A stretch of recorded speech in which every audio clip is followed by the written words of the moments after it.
drink. Welcome. This is the Center for the Study of Race, Politics, and Culture, as well as the Center for the Study of Gender and Sexuality. There's a lot of centers and a lot of studying that goes on here. I'm Kathy Cohen. I'm the interim director for, we just call it the Race Center, and we are thrilled to host everyone and to have you here. I'm just going to say a few words. This center is a commitment to really kind of thinking imaginatively and hopefully radically about issues of race, from the political domain to the social domain to, of course, art and its kind of liberatory as well as constitutive and constructive possibilities. The center is a home for affiliated faculty members, for graduate students, for undergraduates, and we'd like to really thank for also folks who are in the community and of the community but might not be a part of the university. You're still part of our community. We want this to be a space on campus where people feel like they have ownership, that in fact the programs speak to the larger community that we want to be a part of and are deeply rooted in, and that we're not beholden only to the University of Chicago. So on behalf of that center, as a kind of liberatory and radical space, a welcoming space, a space that you own, I want to welcome you again to the Race Center. And let me just say something I think distinctive about the Race Center, and I'm just going to read it, that we've tried to build a center that understands the significance of not only politics and economics and the social domain, but also the centrality of culture and arts to the making and unmaking of people, communities, and nations, to understand culture and arts as sites of liberation and creativity, as well as sites of representation and power. Fundamentally, we declare on our website, the center is committed to contributing intellectually challenging and innovative scholarship that can help people transform their thinking, but maybe more importantly, their lives. So that's what we're trying to do here at the center, and in many ways, this program is reflective of those types of commitments. So I have the job of thanking co-sponsors. Now that I've said all about radical liberation, let's get back to the business of co-sponsors. So I want to thank the Seminary Co-op Bookstores.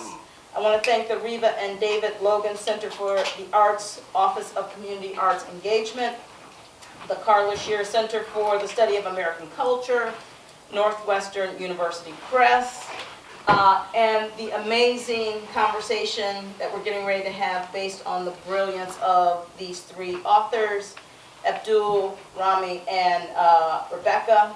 I said Romi. I know Romi. And I was like, don't say Romi, say Romi. Jana is going to, who is the editor-in-chief at Northwestern University, is going to facilitate this discussion and more formally introduce our guests. And so on that note, I'm turning it over to you, but thank you again and welcome everyone. And please, you'll tell them, but I'll tell them also, please partake of the food and drink and of course the brilliant conversation. Thank you. Hi everyone. Yeah. Just a thank you. Oh, okay. Thank you to Kathy and the Center for the Study of Race, Politics, and Culture, SEM Co-op, and the Logan Center for the Arts in helping make this event possible. We are here to celebrate the Wall of Respect, Public Art and Black Liberation in 1960 Chicago, which is available for sale in the back by SEM Co-op, and the editors will be available after to answer any questions and sign your books if you like. Getting started, along with Harvey Young, who's a professor of theater, performance, and African American studies at Northwestern, and acquisitions editor Jill Petty, I oversee a Chicago regional series called Second to None. And we created this series to tell stories about understudied cultural institutions and acts of creation in Chicago. And The Wall of Respect is one of the first regional stories that I knew we had to tell.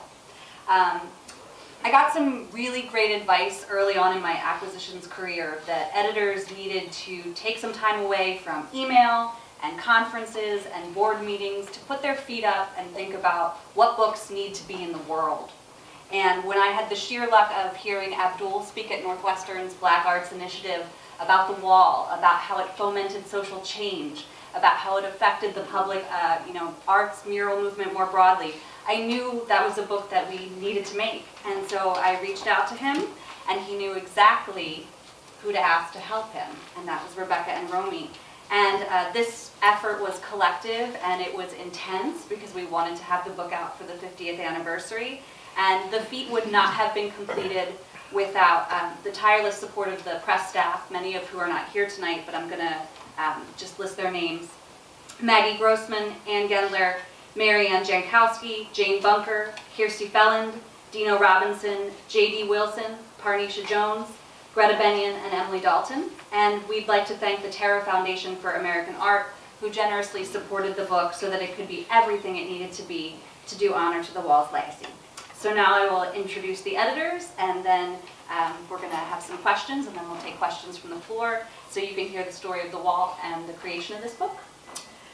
Abdul Alkalimat is an activist and the founding chairperson of OBASI, the Organization of Black American Culture, which led to the creation of the Wall of Respect in 1967. He is an emeritus professor of the School of Information Sciences and the Department of African American Studies at the University of Illinois, Urbana-Champaign. He received his PhD in sociology from the University of Chicago. There's going to be a lot of that tonight, so just stay with me. Romi Crawford is an associate professor in the Department of Visual and Critical Studies and in the Department of Liberal Arts at the School of the Art Institute of Chicago. Professor Crawford received her MA and PhD in English Literature, Theory, and Criticism from the University of Chicago. Rebecca Zorach is the Mary Jane Crow Professor of Art and Art History at Northwestern University. She received her PhD in Art History from the University of Chicago. And I got my humble master's from the Program of Arts and Humanities here at the University of Chicago. So, thank you for bearing with me through all that. So I'm going to start with some questions, and then, anything that you're burning to ask, we'll have some time with that at the end, okay? So my first question is for Abdul. What political or historical events in the 1960s led to the formation of OBASI and the creation of the Wall of Respect? Okay, thank you. I have a lot to say tonight. But I first have two questions. One question is, how many people here actually saw the wall? I thought so. Beautiful, beautiful. The second thing I want to say is that a very important cultural figure in the history of the arts in Chicago is here with us tonight. A dancer who brought the African diaspora home to Chicago. I want you to give a round of applause for Darlene Blackburn.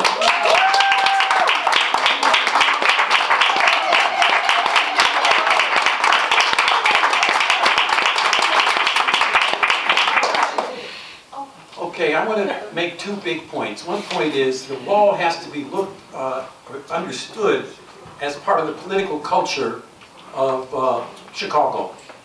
And then secondly, I want to talk about the events that led up to the wall. It's important what you said about the second, I don't know what they... Second to none. Second to none. Often people think of the United States as having only two coasts. And we think of Chicago as part of what we call the African-American aorta, from Mississippi to Chicago. This was the heart of the experience. But why Chicago? First, Chicago was the black media center. The Defender, Johnson, Jet and Ebony, and Muhammad Speaks. So what happened in Chicago spread throughout the United States.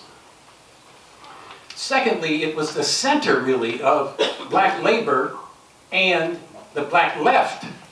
There were more black people, as Michael Dawson, who's on the faculty here, points out, there were more black people in the Communist Party in Chicago than in Harlem. Which people think of that, but we think of Chicago as a center for labor and the left. In terms of politics, I have to say there was great political advance made in Chicago, but we call them the Silent Six on the city council. They didn't have a whole lot to say, but they did represent that democratic expression of the black vote. And of course, later, after the wall, Charlie Hayes was one of the rare trade unionists who was elected to Congress. And so that's an important reflection of the political culture of Chicago. in terms of religion, J.H. Jackson was the president of the National Baptist Convention, the largest black denomination. But it was also the center where Elijah Muhammad moved the Nation of Islam from Detroit to Chicago. And so Chicago was the center of the Nation of Islam, and their annual Savior's Day brought people from throughout the country here. So that was an important aspect of what was happening in Chicago. One of the interesting things about that is that when in the 50s and 60s, when black people were demeaned in daily life, it was the Muslims that would be calling you sir. And that was a dynamic moment for black people to be regarded with that level of deference and respect. And of course, in the area of culture, the Southside Community Arts Center, which was created in the 40s, is the only remaining WPA institution in the entire United States. So a lot was happening here in Chicago. So the wall comes out of that political culture. Now, in terms of the immediate events that led to the wall, we're talking about a magical time. One of our problems as a generation is we thought it was normal, you know, and of course we end up here where we are today. But it was absolutely magical. Okay, August 63, the March on Washington. Chicago sent plane loads, train loads, I mean a whole train, bus loads. People were in cars. A lot of people moved out of the meat packers, which is the headquarters. And Tim Black and others organized that. SNCC, which is what the organization I was involved with, organized that. That was August. By October, there was a school boycott in Chicago. Then the second one was in March of '64. That led to the whole boycott movement throughout the United States. Again, Chicago taking the lead in terms of political struggle, and really the most mass mobilization that happened for our generation. Half the school kids in Chicago boycotted. 250,000 students.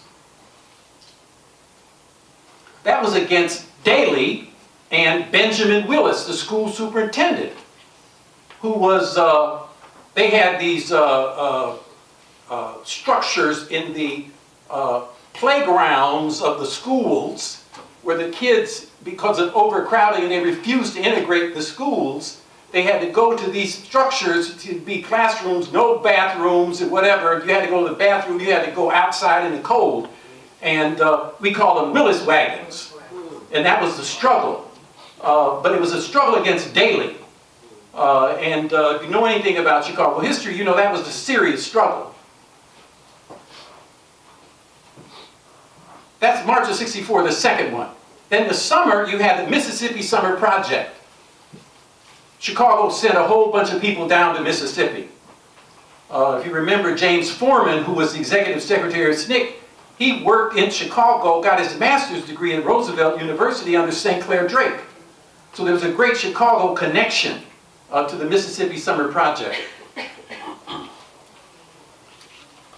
'65, Malcolm's assassinated.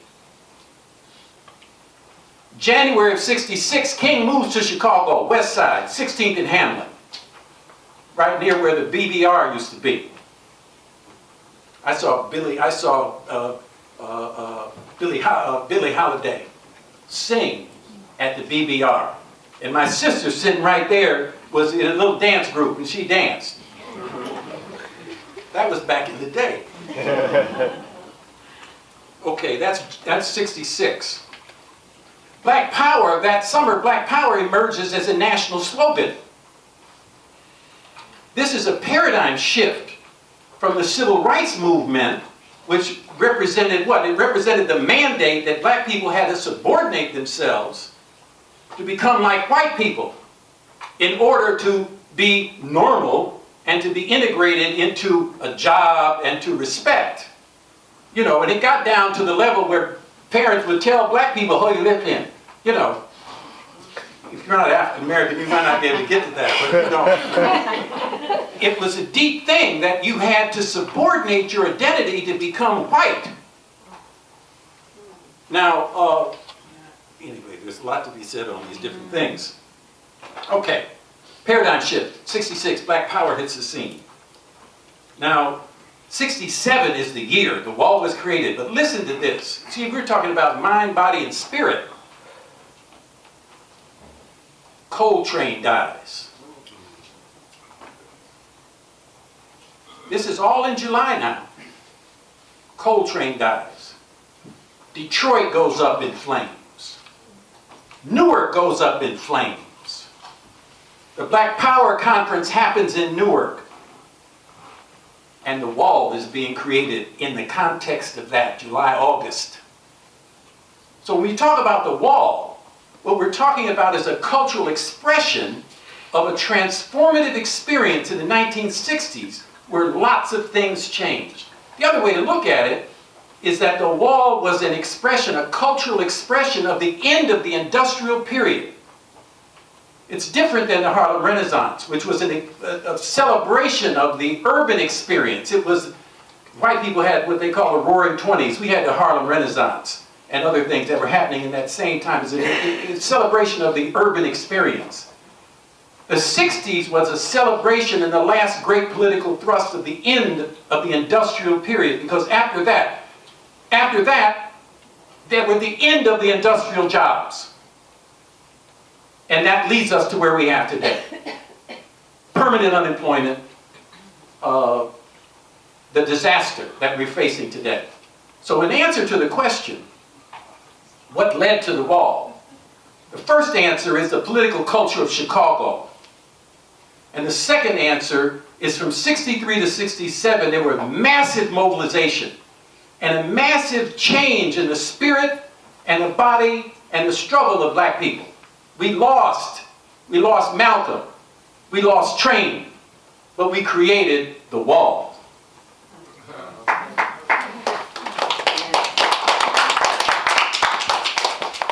So this next question is for all of the panelists.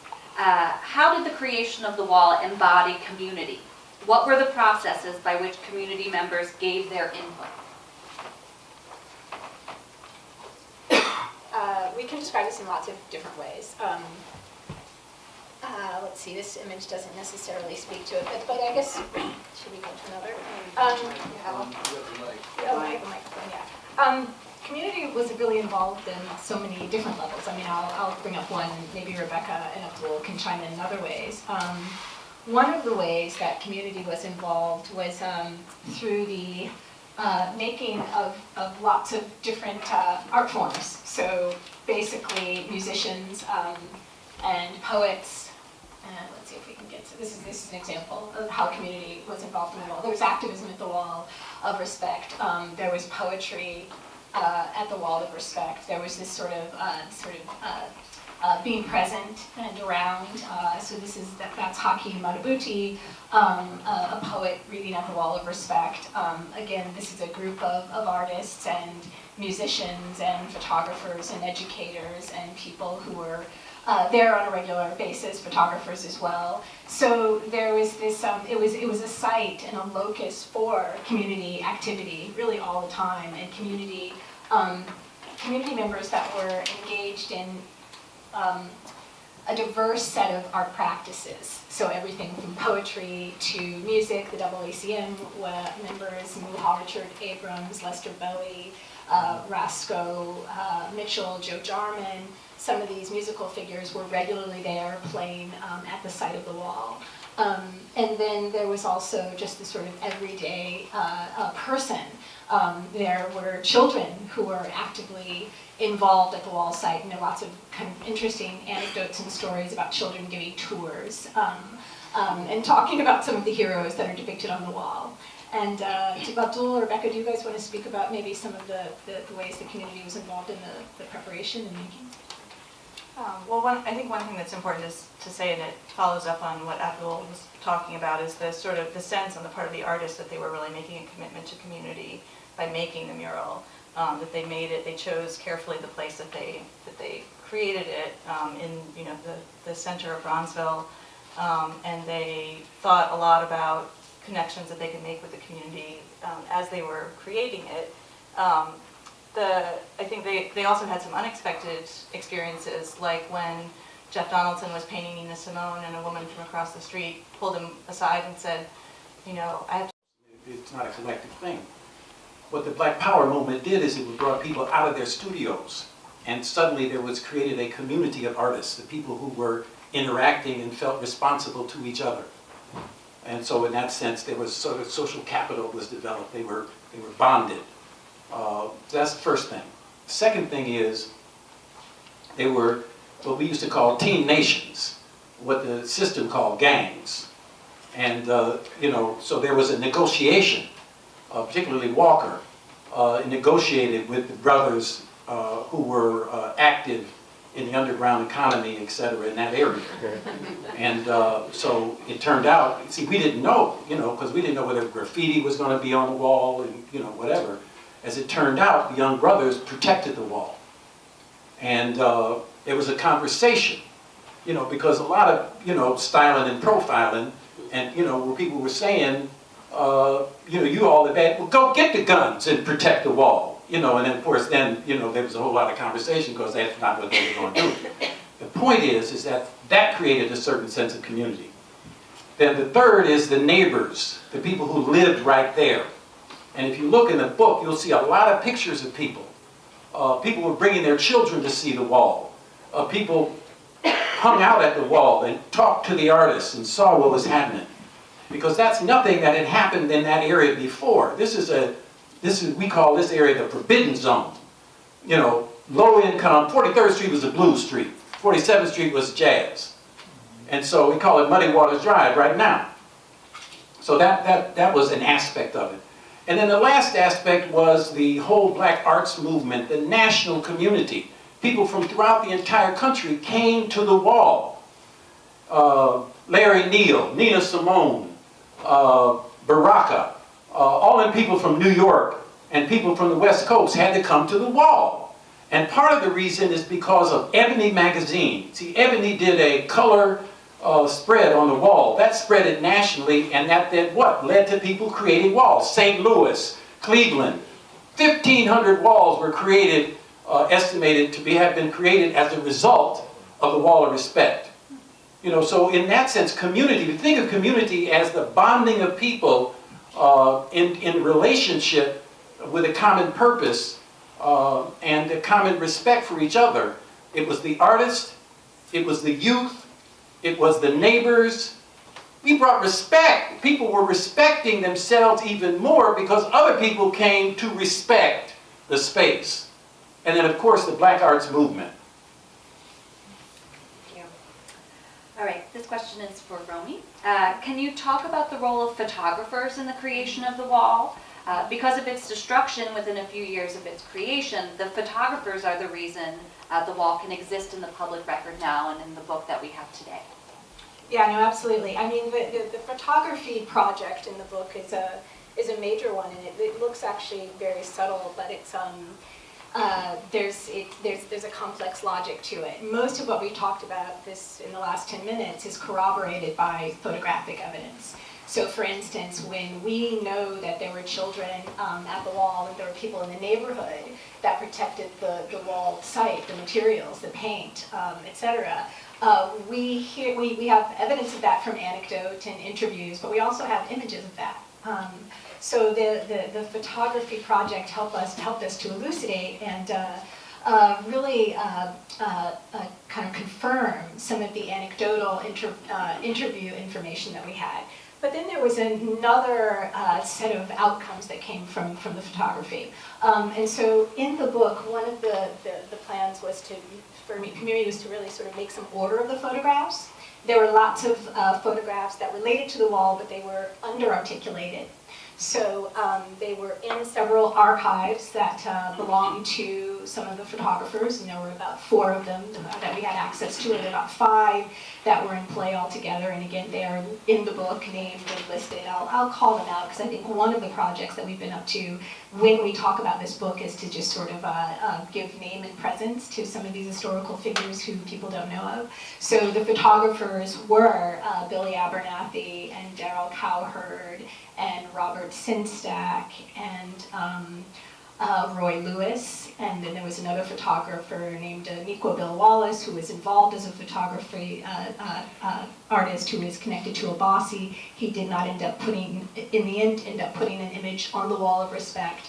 There were photographers who had a kind of ancillary relationship to it. One was Bob Crawford.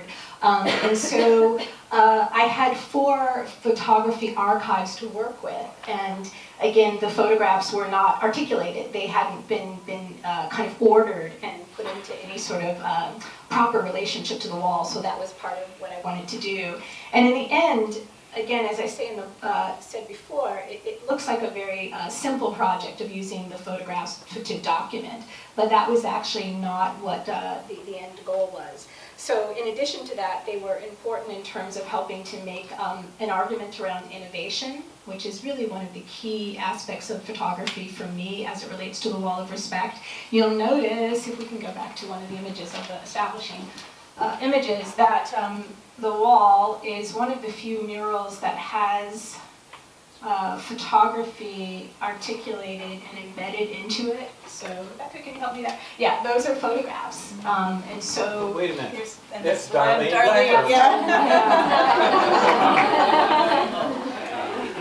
That's her, yeah.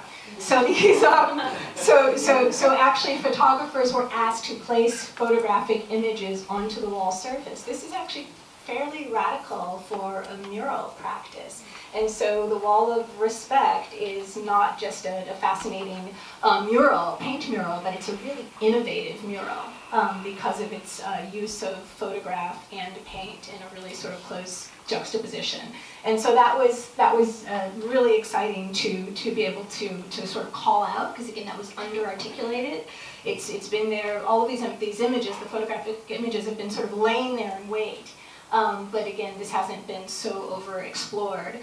And then I guess one of the exciting projects that also came up in the research is there's a photograph of Leroy Jones, Mama Baraka, that actually was in the home of one of the photographers this time last year, so just in his living room. And that's the one, Rebecca, can you, that image right there is the actual photograph. That photo was in his home. It's now in the Soul of a Nation show, and I think just left London and is on its way to Crystal Bridges. So in this research, we actually were able to sort of pull out an important fragment of the wall, and I think right now it's the only lasting or extant piece of the Wall of Respect is a photo object by Daryl Cowherd. So there's that. Then there's the fact that the photographers, it turns out, worked collectively. So this is sort of interesting as well. And they informed their own sort of informal collective. So in addition to the collective that is Abbasi, informally the photographers were, working in tandem at the very least. And then, of course, the photographs reveal really pertinent information about the Black liberation struggle that Abdul spoke to earlier. They give us lots of cues to the kind of ways of being, in a sort of vernacular sense, for some of the Black community that were the educators, the artists, the conceptualists of the wall, and also the people from the neighborhood. And then this final two other layers of the photography, it turned out to be really sort of a really rich component of it. Another is that the archives revealed common themes that the photographers were drawn to at an ocular level. So it turns out that when I placed the 4 or 5 photo archives together, it seems that they had similar set of interests. So family, the doorway across the street, the photos of some of the artists and musicians that gathered there, etc. So it was about sort of mapping some of that and tracking some of the common themes within the Black liberation struggle that showed up through the photographs. And then finally, the project of the photography, which Gianna and Tara and other folks who collaborated with us on this book were really wonderful with, is that we there was this need, I thought, to expose a gallery of the photographs because these photographers had not had a chance to show in a proper gallery or museum context. And so the book is fairly generous in its use of an abundance of photographs, and photographs that are meant to be set up and portray a type of gallery situation for these 4 photographers. And so it ended up being a really sort of rich, scintillating aspect of the book, and they're just not there for documentation. I think if there's any takeaway, it's that the photographic element at the Wall of Respect goes far, far beyond that of purely documenting what was going on there. Just maybe to add something, I think, because it relates to the previous question about community, just that the photographs that were on the wall, many of them relate to people in the community, right? Especially like Robert Sengstack's photos of the young women in the church and the mosque, or actually not, I think not in the mosque, but young Muslim women praying, who are not, they're not named heroes necessarily, but they are, although their identities might be known, but they're not named heroes in the same sense as some of the other figures painted on the wall, but they reflect a kind of heroism of the ordinary person in the community, and of actions like the Roy Lewis's photo of the occupation of Washington Park as Malcolm X Shabazz Park, and which preceded the making of the wall. So there are ways in which the photograph, the ability to use photography on the wall also helped to kind of cement that connection to the local community. Yeah, absolutely. So there were many controversies surrounding the wall. In short version, who were its greatest detractors, and at what point did the revisions of the wall get taken up collectively? This is for Rebecca. Abdul, do you want to wanna take that start? first, and I'll follow up? Okay. The wall was was first a political act, more than it was a work of art, if one can make that distinction. Because it was the Black Power moment that brought people together. Later, after the wall, some of the artists that were involved sought an aesthetic unity in the creation of Africovra. And they actually negotiated amongst themselves and developed a certain aesthetic unity that wasn't really present at the wall. The wall was a political act. And as such, it brought together a lot of politics. And, but, this is, I think, the critical point. There was collective unity in creating it.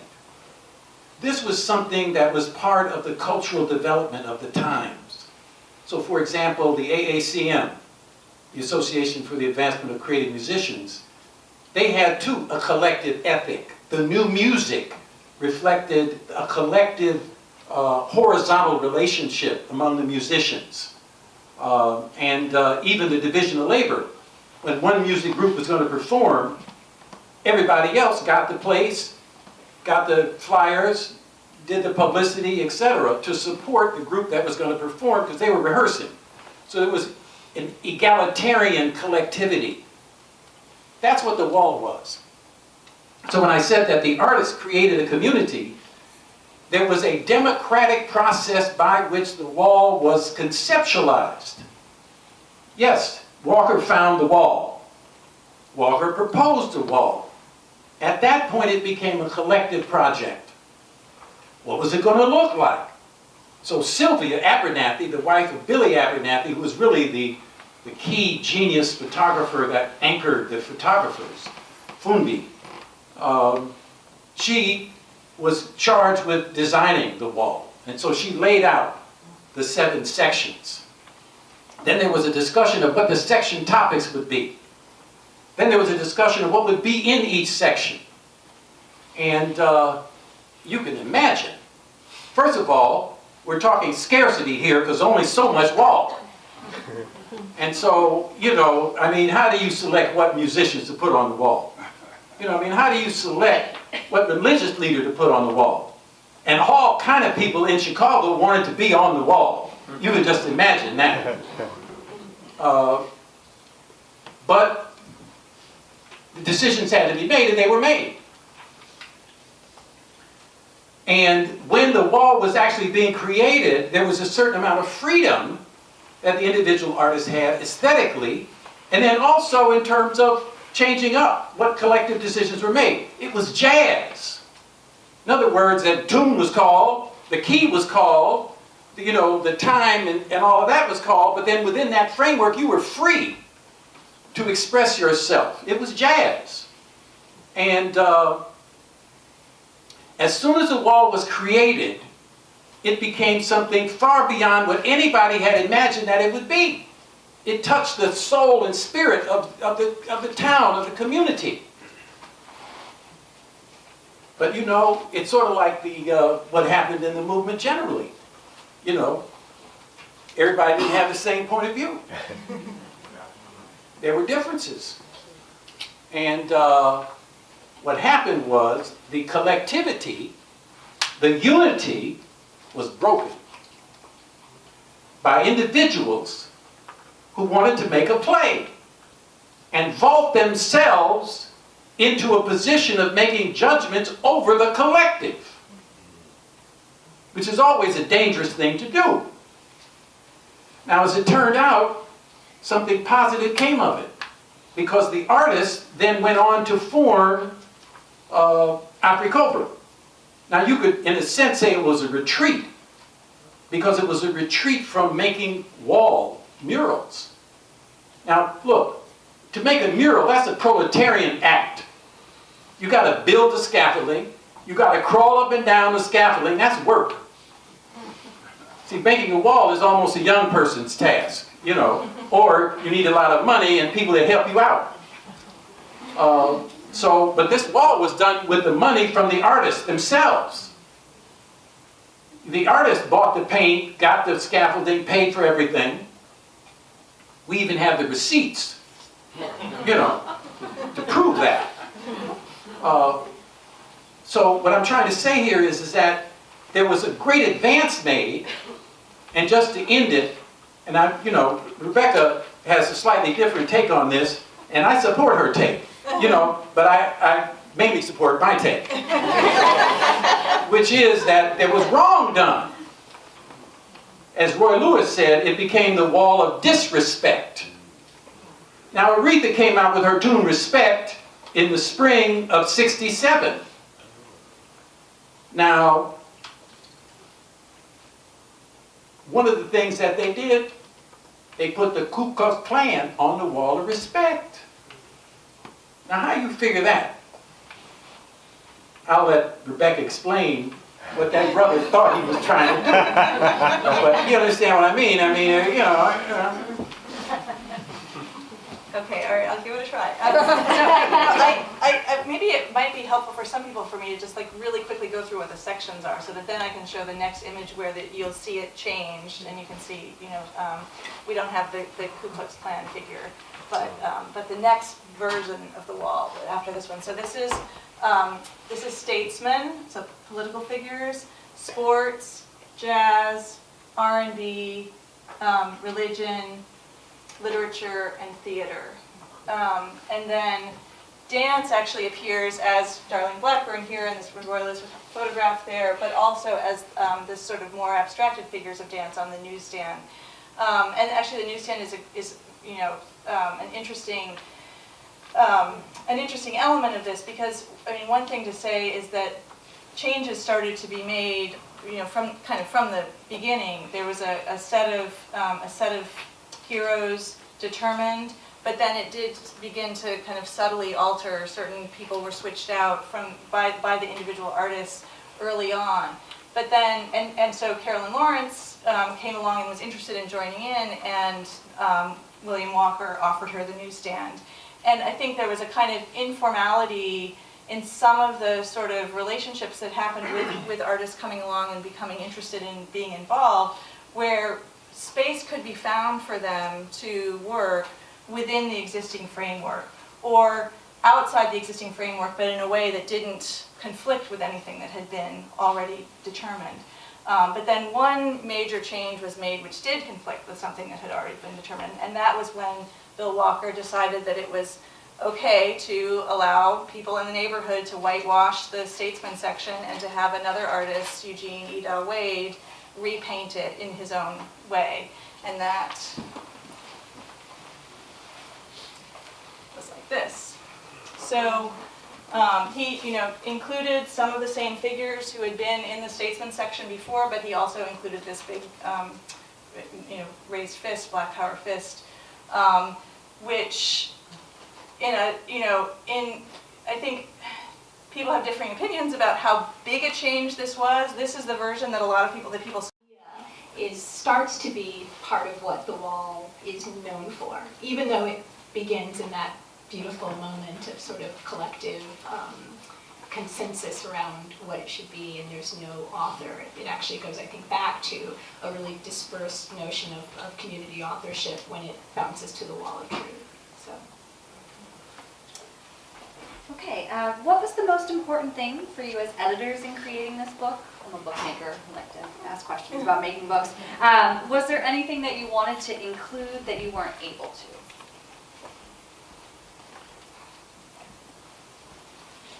This book was a surprise.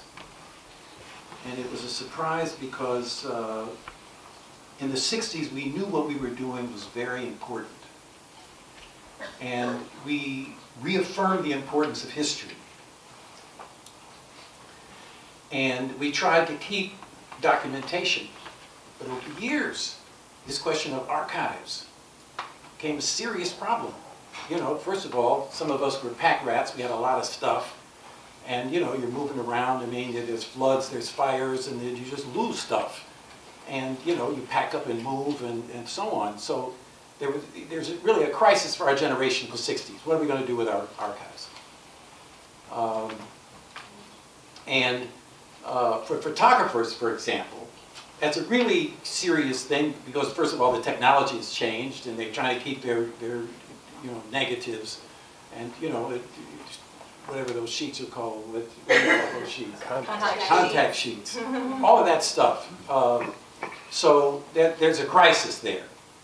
And so bringing some of this out of the archives and making it come alive in the book was really, it's really something. I mean, in other words, I look at the book and I look at some of those things and the little funny writings and stuff. I mean, it's a flashback. It's really, so that was just an amazing thing, and then to find that Jeff's archives had been, where was it? The Archives of American Art. In DC, is it? Yeah, just recently transferred. So that was interesting. And the other interesting thing about the archives is you remember stuff, but we all know we don't remember the way things really happen. We start changing that story, to fit what we wanted it to be. And then, because, for example, just to give you an example, when I was a graduate student here, I was the president of the Society for Social Research, which is an organization in the Department of Sociology. I had always believed that it was older than the American Sociological Association, and held that as a really, really important thing. Anyway, Rebecca finds out it's not true. And so, that was, I had to, revise that, So anyway, this question of memory, this question of archives is a really important thing. But the other thing that really is really amazing to me is we developed a philosophical conversation about what we did. This wasn't just some people who were just impulsively and emotionally, that stereotype of black people who were just making art and culture and not thinking about it. And so we developed this concept of black experientialism. And what we meant by that was that it's sort of like the Maurice Merleau-Ponty, the philosopher, the French philosopher, who said, we learn not from our intellect, but from our experience. And so we wanted to go to the experience. And it was the experience of black people that we wanted to affirm and to rationally reflect on. And that was really the driving aspect of the whole black arts movement. The photographers, for example, went to the black experience and shot black life, everyday life, and brought beauty out, and brought a timelessness out. There are pictures of young black people, you don't know whether that was the 40s, the 20s, or yesterday. That universality, the universality of the black particularity is what we were talking about. And so that black experientialism was something that we rallied behind. And That's what the poets were trying to do. The poets were trying to, and particularly I want to raise the name Amos Moore. Amos Moore, the poet. He was the poet. Listening to what black people were saying and being able to represent them. You know, what did he say? Is now the heyday Mr. John C. tells of. Tenor screams, bellow and revolt. McCabe sings, and revolution I hear. That's Amos Moore. You know, his poem to the hip generation, that was the poem of the 60s. That was the poem we all knew and loved. Anyway, black experientialism. It's in the book. I would agree. I think that, I do think that the book reveals this amazing conceptual apparatus that precedes the wall, which you wouldn't necessarily assume, given the type of, it looks really cleaned up to me now whenever I see it, because we've so been working on it so long, but it has a bit of a scrappy-ish look, right? There's so much going on. It's very densely filled space, let's put it that way. And so it's really exciting to see that there's so much, again, conceptual thought that's there. And then I think the other aspect that was really exciting for me making the book was, I think it's a really, it's a radical book in a way. It puts together, and maybe this does speak to UChicago in a way, it puts together people who work from really different disciplinary bounds. And that was really exciting to work with somebody like Rebecca, who has a very sort of proper art historical approach, and then I do like lots of strange interpretations of things, because that's what I was up to around here. And then Abdul, of course, does the sort of sociology and history that he is privy to. And so it was really amazing to have a book with this range of voices.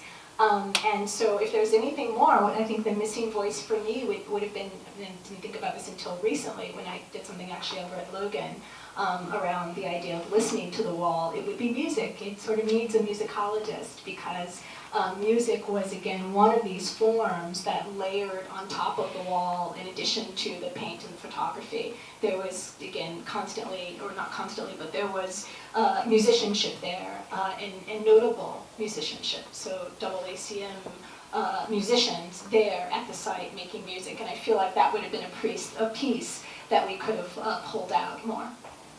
Spotify playlist. I think Billy Abernathy's work also, right? We would have loved to have had more representation of him in the book. I think I wanted for it to be something that would translate to my students the compellingness of the wall and just the richness of the experience around it and everything that went into it and everything that came out of it. And I hope it succeeded in doing that. I think there's some little things that I wish we'd had, like some kind of documentation of the fire that partially destroyed the building that then was followed by the demolition. There's certain kinds of, they're pieces of the story that we've kind of heard oral history about, but don't have the sort of solid documentation on. That would have fleshed it out a little bit more, but I think that a week or two ago I happened to run into Uzini Perkins, and he mentioned that in The Rise of the Phoenix, the book that he edited that just came out from Third World Press, there's a poem by Bill Walker about the making of the wall, and he said, well, we have that and you didn't. It was like, and more power to you, I'm glad you have it, and it doesn't matter that we didn't, we have a lot of things in it, but there's plenty that we don't, that's not in the book, and it's okay that's not in the book, because there's room for many voices, and there's room for other, writers and scholars and people who were there to come along and say, this is my wall of respect, and this, there's this additional document that we can talk about. And so, I think we wanted to be comprehensive, but we also recognized that we couldn't be comprehensive and that there would be more stories to tell. I hope for the book to be generative in that way, to not close down the conversation, but to open it. So I'm going to position one more question to the panelists, and then we'll open it up to the floor to hear from you guys. So this is for all of you. How did the wall live on in the community mural movement, and how does its spirit live on in the activism that we see in Chicago today? I won't go first this time. All right, all right. I think I kind of addressed the community mural movement to some degree. I mean, I think Walker was such a big figure in that, and joining together with a lot of other people and people who were kind of in the kind of, people like Mitchell Catan, who was a just brilliant muralist, who was not involved in the Wall of Respect, although he was, kind of in with the artists who made the Wall of Respect, was friends with many of them, and others who came and joined later, and I think the experiences really, I do think that Walker's kind of formative experience of the controversy over the wall and the actions that he took and reactions to those actions kind of helped to shape the kind of collaborative ethos of the community mural movement, because he took many lessons from it, and I think people in that movement, which really flourished in the 1970s, but also continued on into the formation of the Chicago Public Art Group out of the Chicago Mural Group. People really took a lot of lessons from the Wall of Respect and really looked to it as kind of a beacon for their movement and this really formative moment. So it was always part of the conversations one of the things that was really wonderful to be able to do with this book was to listen to some of the early conversations of the Chicago Mural Group that had been recorded by William Walker, and to hear this kind of constant circling back to the Wall of Respect and kind of thinking about what had been learned in that experience and what it represented and what the murals that followed could continue to represent. So it really was a very, very alive for that multiracial group of people who made murals all around the city in the 1970s, and then kind of continued on into the 80s and 90s and beyond, continuing to make public art in the city. So I think that that really, even if the Wall of Respect might not have been on the minds of every person in Chicago in the 1990s or beyond, it was definitely something that was alive in the minds and memories of a lot of people who were involved in the mural movement, as well as in the community. I would say that in addition to the mural movement, though, it really kind of lives on and is also instructive for community engagement art and sort of, art that does not necessarily utilize or work in the modality of mural making, but in socially engaged practices, etc. I find myself bringing up the wall a lot to contemporary practitioners of this type of art making, something I write about and care about and would work with makers who do that sort of work. And the wall is very instructive, and so many of them don't know of the wall, and again, it's one of these ways I think this book is really useful to a current generation of artists. I think it's more of a question, and the question is, I'm waiting for something to happen now, because when I think of the wall, I think of something like the ghost dance of the Lakota people. Now, this is a crazy religious guy with they call them the Sioux Indians, the Lakota people. One day he started dancing, and then more people came and they just started dancing.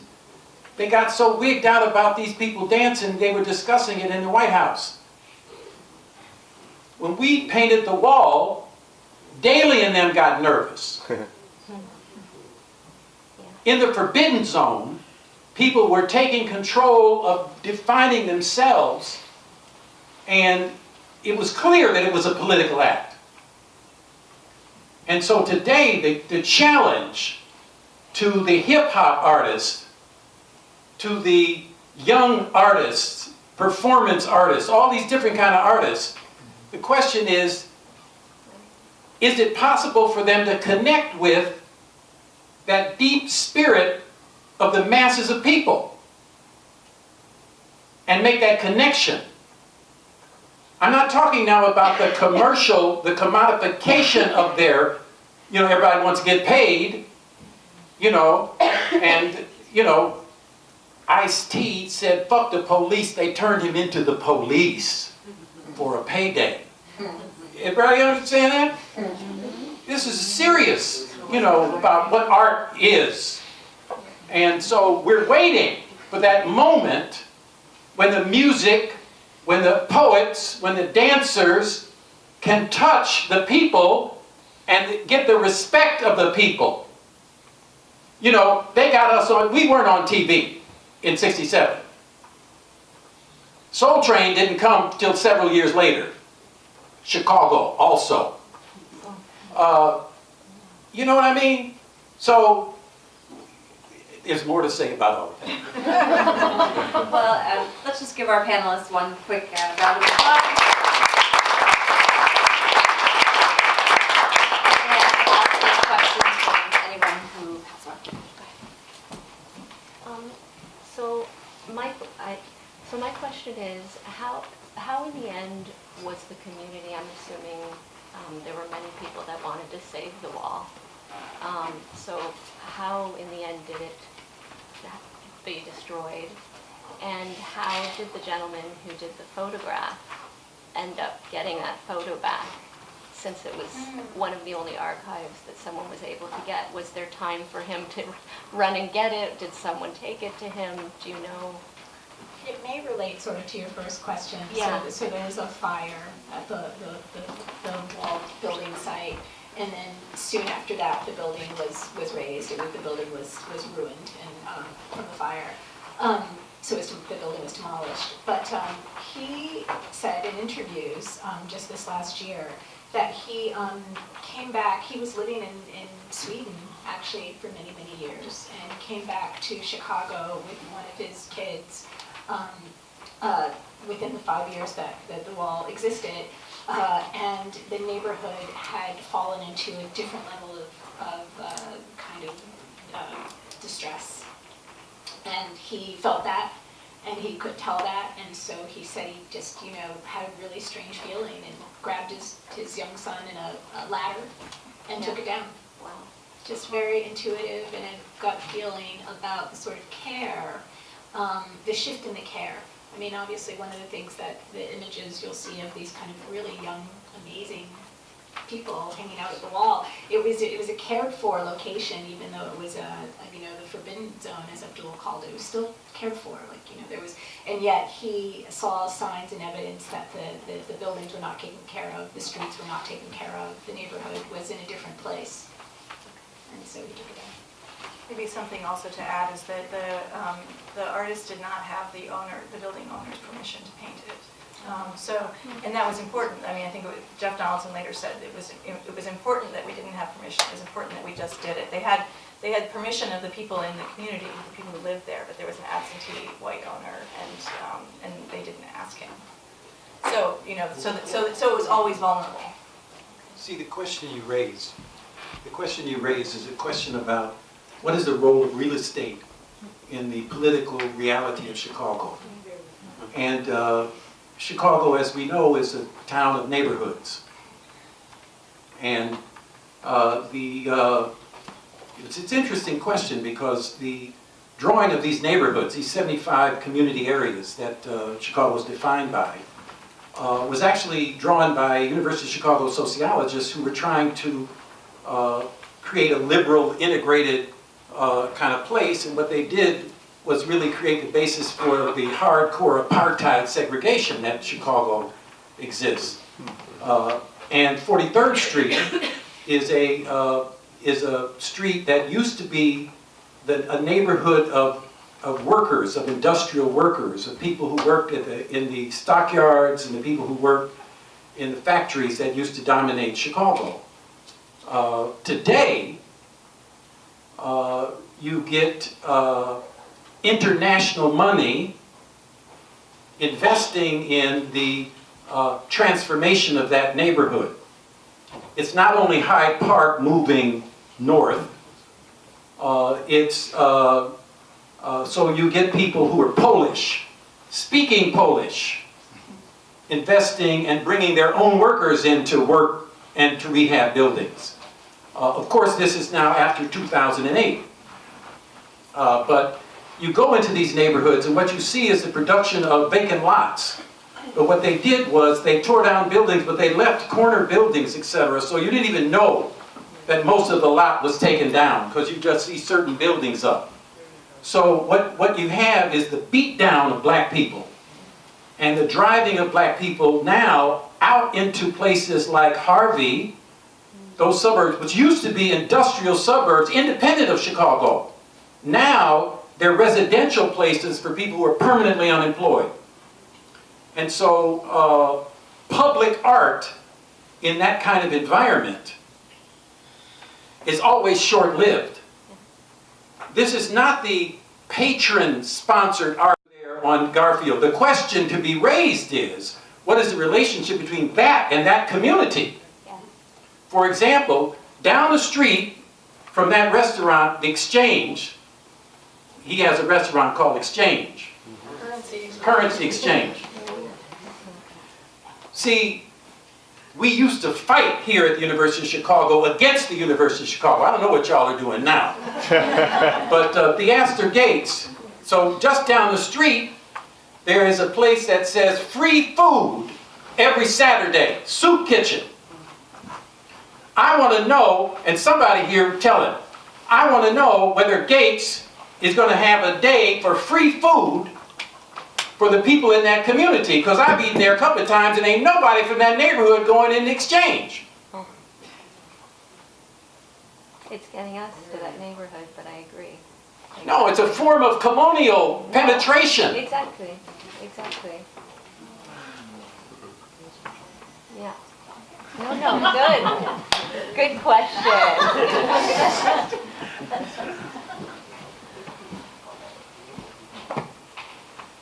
Thanks so much. It was really special for me, particularly to hear this, because these were one of the projects that inspired me to become a community muralist a long time ago, was reading about this project and teaching public art in public schools. And this is, of course, a huge part of that. And my question is whether the Black Power activists involved with this were in contact or collaboration with Chicano Power muralists who are working in Los Angeles around the same time. And you mentioned Rivera and Siqueiros, and so certainly in the West Coast there was a kind of Mexican aesthetic that was coming, but in terms of the organization it was similar, as you termed it, an insurgent public art, project, similar use of public space. So I'm curious whether there was a Chicano and Black collaboration, whether they were speaking with the West Coast Brown Power movement at all. Thanks. I can speak to that a little bit. I think there was in the 70s, not this early, not at the Wall of Respect. Mario Castillo painted the first outdoor mural in Pilsen in 1968, and he wasn't aware of the Wall of Respect at that time. But by 1969, when he painted his second mural, which is, now I'm forgetting the title. The first one is Peace. The second one is Wall of Brotherhood, I think. Although the Wall of Brotherhood is also another mural. I'm not sure. But anyway, by the time of the second one, he was aware of the Wall of Respect, and he then moved to LA but did not get involved with the mural movement there. But I think by the 1970s, when many other muralists started working in Pilsen, they were aware. They were certainly, and he was aware of the Mexican muralists. I think they were also aware of things that were going on the West Coast. And some of those muralists in Pilsen were part of the Chicago mural group, so they were working with Black muralists like Walker and Catan and Don McIlvaine and others in the context. They weren't necessarily working on walls together, but they were working together in the mural group. So there was that kind of collaboration, sharing of strategies, ways of working with communities, fundraising, that kind of thing.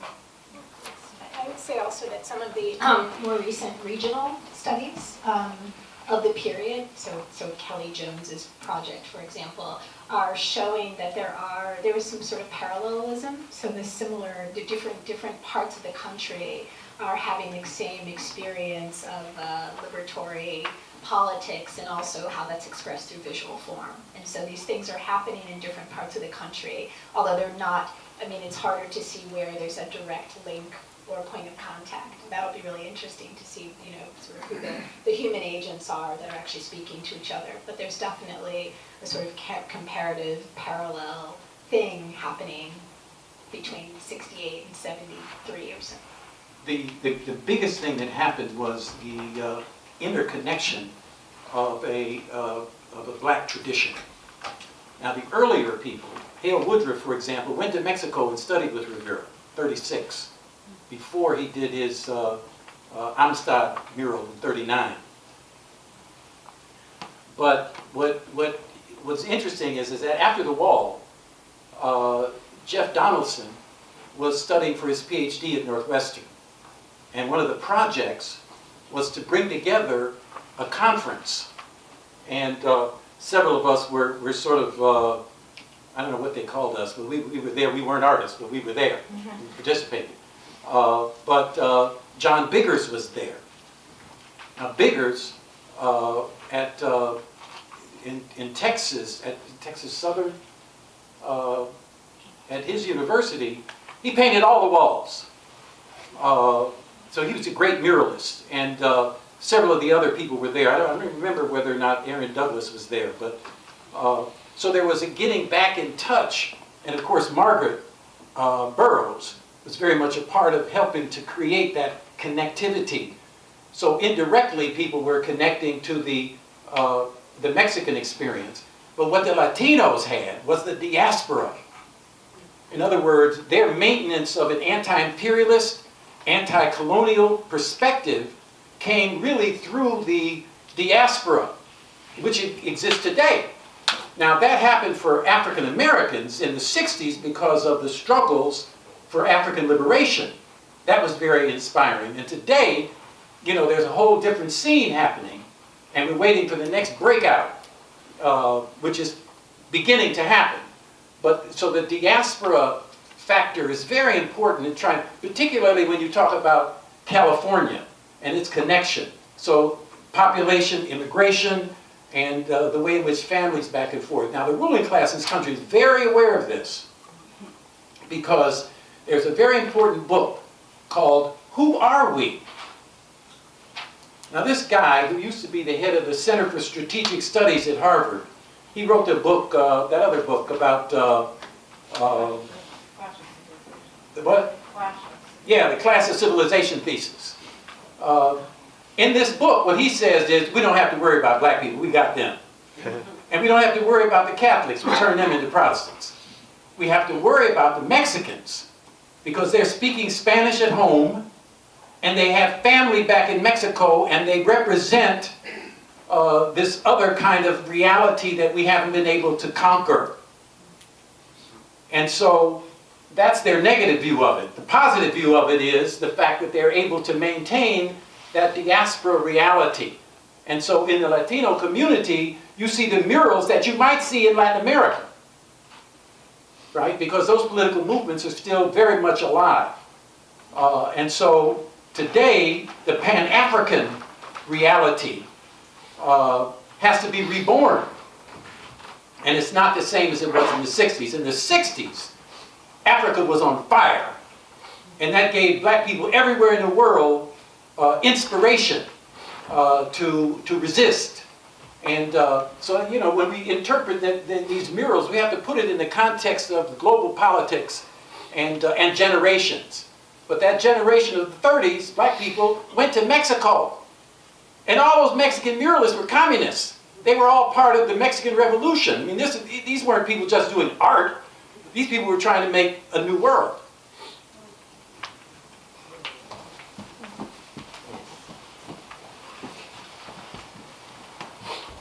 Thank you so much. I just want to remark that the year 2017 is an important anniversary year for a number of different impulses. So first of all, introduce yourself. Well, for what it's worth, my name is Sandra Jackson Okoku, former member of Obasi Writers Workshop. There you go. And it is the 50th anniversary. In addition to the arts movement that created the Wall of Respect, there was a theater component. And there was a writers' workshop, which endured for a time. So this is the 50th, also the 50th anniversary of Third World Press, and it's the 100th anniversary centennial of Gwendolyn Brooks. So the question that I have, and I guess Abdul is the usual suspect here.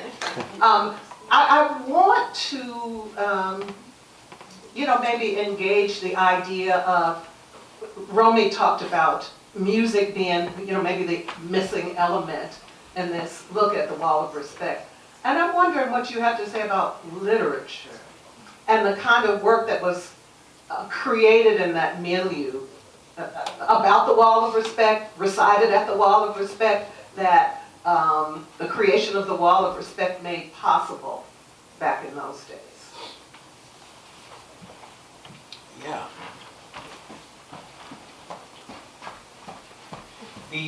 Thank you. And it's such a wonderful thing to meet back up. Because some of us haven't seen each other in a while. It's been years. Yeah.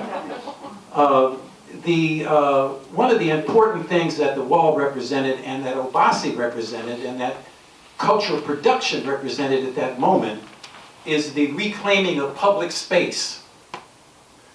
In other words, it wasn't a private thing. It wasn't a commodified thing. It was a do it in the public. And so people were reading in the public, reading in the street, reading in the park, playing music at the same place. And there was no distinction between the arts. It was all in there together. If the music was there, the poets were there, the dancers were there, and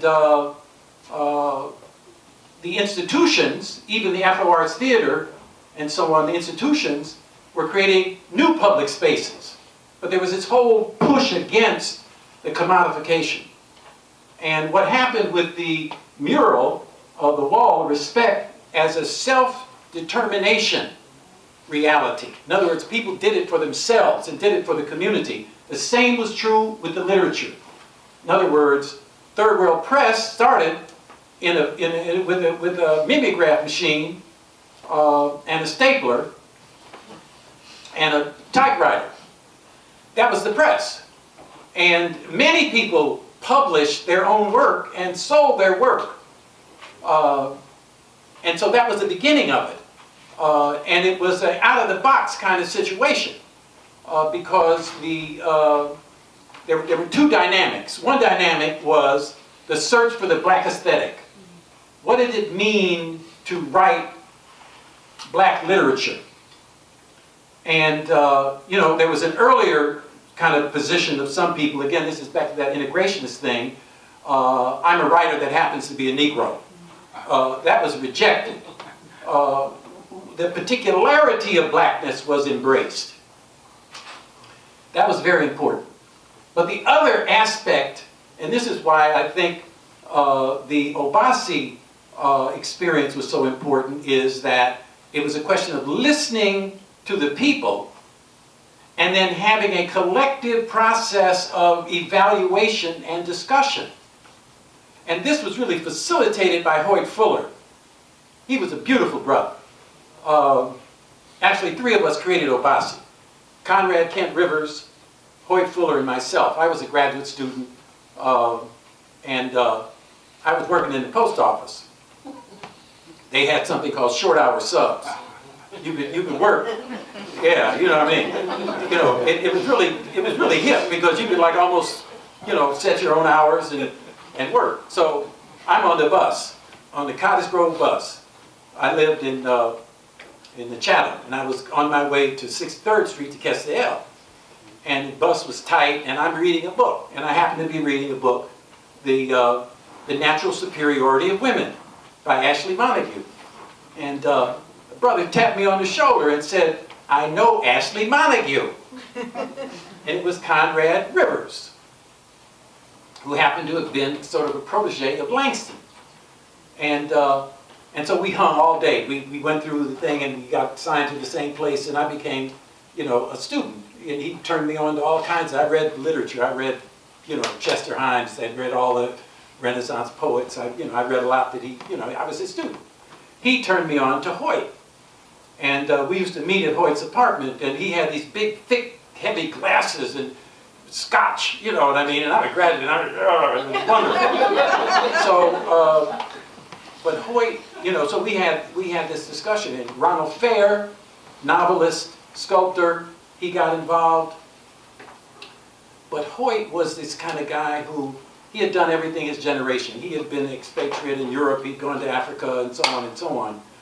But he had a critical ear, and he had a very mellow personality, so that he could lead the writers in discussing their work and not have people really fall out with each other. And so it was critical, but it was also inviting and bonding. He really had a skill. And he was very much the sort of leader as an editor of the Black Arts literary movement nationally, because everybody read Negro Digest. And Negro Digest not only published the work, they had annual poetry issue, annual theater issue, etc. So if you go back to that period, that's where you learn about the Black Arts movement. And they had a column called Perspectives, where we read about each other. You could read what was going on in Detroit, Cleveland, New York, and he published many of us for the first time. And what was really interesting is he didn't publish us because the work we wrote was so great. He published us because he knew we might get great if we were encouraged. And that was the only way we could get published. Now I want to talk about one thing that I want to be a little bit critical of. We were trying to go deep into the community and help people understand that when you're listening to Aretha, you're listening to somebody sing a poem. This is literature being sung. And therefore, you need to write some literature and sing your own song. That's what we were trying to get to. What happened is commodification. People start getting jobs. Writers in residence. Getting published in the mainstream. Now suddenly, there are a new group of gatekeepers that are not being condemned, but are being served.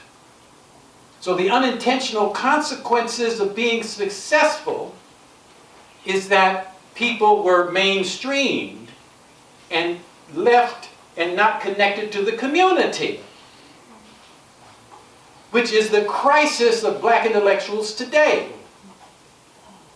Now I ain't gonna call too many names because, what's the point of that? Greg Gator, over there. One of my former students from the University of Illinois, Chicago. Good brother. He also has a degree from the University of Chicago.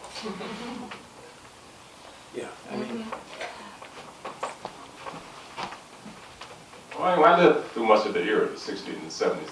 One of the things I questioned about that era is it was so positive, black is beautiful. Even James Brown said, "I'm black and I'm proud," and started, got rid of his process and wore a fro, trying to be in, as you say, relate to the community. One of my dreams is that we could review that era, the values that were being, from the principles that people were trying to follow at that time, revisit that, update it for the current dynamics, if you will, of our communities, and see if we can make that flourish again, because it was very, very positive. Some of the things that I hear and see is being pushed, women are bitches and hoes, and guys, want to try to be something that's really negative, and to be educated is to act white or something, this type of thing.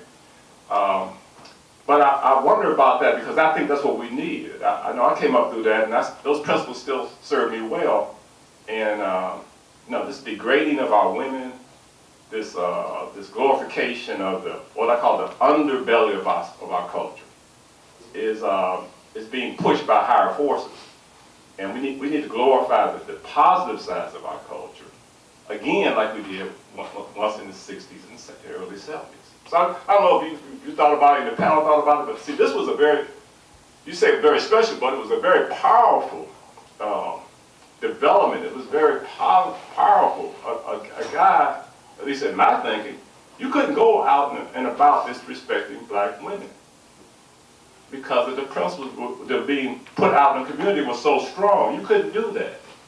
Even the El Rukins, you just say a street organization, they had to come up with something related to the culture and the importance of being positive. You were in a struggle and you had to do better.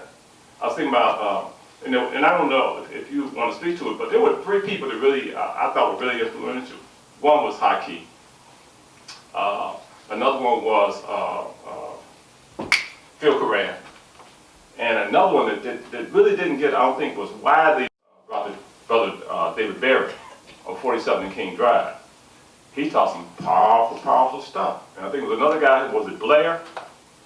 Does that name ring a bell, Darlene? Yes. So,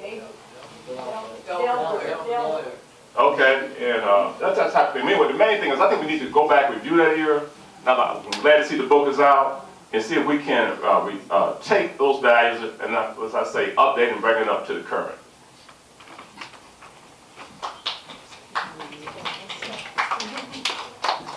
Thank you for that.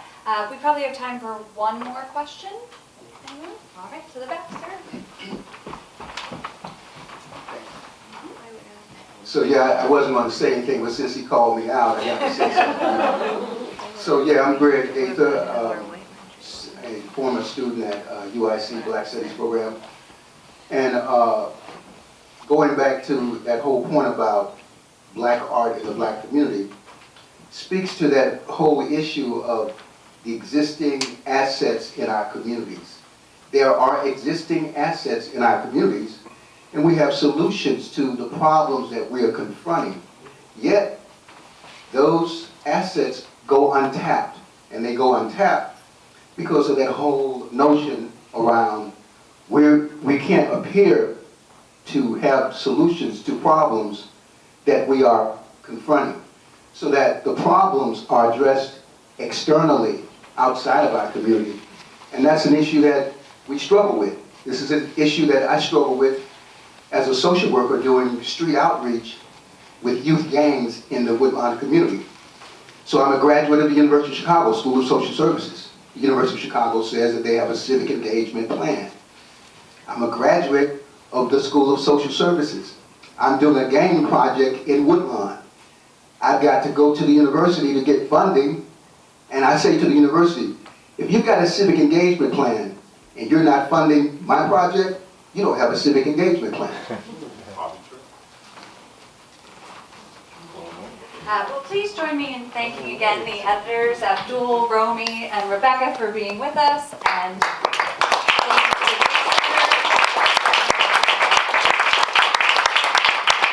we're very grateful for all of you to be here tonight, and there are still books at the back if you're interested. Thank you again.